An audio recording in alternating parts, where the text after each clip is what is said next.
চট্টগ্রামের পটিয়ায় লোকালয় থেকে প্রায় ৯.৫ ফুট দৈর্ঘ্যের একটি বিরল প্রজাতির অজগর উদ্ধার করেছে স্থানীয়রা। ৬ অক্টোবর পটিয়া সরকারি কলেজের সামনে একটি রেইন ট্রি গাছের উপর অজগরটিকে দেখতে পান এলাকাবাসী। পরে মনসা বাদামতলা ভ্রাম্যমাণ বেদেপল্লীর সাপুড়ে বেলালের সহায়তায় সাপটি উদ্ধার করা হয়।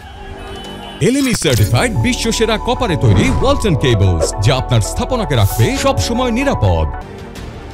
উদ্ধারকৃত অজগরটি বার্মিজ পাইথন প্রজাতির। ৯.৫ ফুট দৈর্ঘ্য এবং প্রায় ১৬ কেজি ওজনের বিশাল অজগরটি উদ্ধারের খবর ছড়িয়ে পড়তেই চট্টগ্রাম কক্সবাজার মহাসড়কে অসংখ্য মানুষ ভিড় জমায়। উৎসুক জনতা অজগর সাপটি দেখে মোবাইলে ছবি ও ভিডিও ধারণ করতে থাকেন। চট্টগ্রাম দক্ষিণ বন বিভাগের পটিয়া রেঞ্জ কর্মকর্তা এমদাদুল হক জানিয়েছেন, উদ্ধারকৃত অজগরটি সম্পূর্ণ সুস্থ রয়েছে। প্রাথমিক পর্যবেক্ষণের পর এটিকে পূর্ব হাইদগাঁও রিজার্ভ ফরেস্টে ছেড়ে দেওয়া হবে। সাপটা দেখে প্যানিক হয়ে গেছিল, তখন আমরা চেষ্টা করছিলাম এটা রেস্কিউ করার জন্য, পারিনি। বেদে সম্প্রদায়ের কিছু লোক এসে এই সাপটাকে ধরে তারা নিয়ে যায়।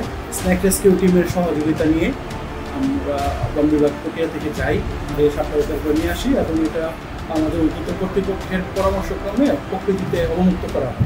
প্রকৃতি ও বন্যপ্রাণী বিশেষজ্ঞরা জানান, এ ধরনের অজগর মানুষের জন্য সরাসরি হুমকি নয়, বরং এরা পরিবেশের ভারসাম্য রক্ষায় গুরুত্বপূর্ণ ভূমিকা রাখে। লোকালয়ে এমন কোনো সাপ দেখলে আতঙ্কিত না হয়ে বন বিভাগ বা স্থানীয় প্রশাসনকে খবর দেওয়ার আহ্বান জানিয়েছেন তারা। ফারদিন সানি, দেশ রূপান্তর।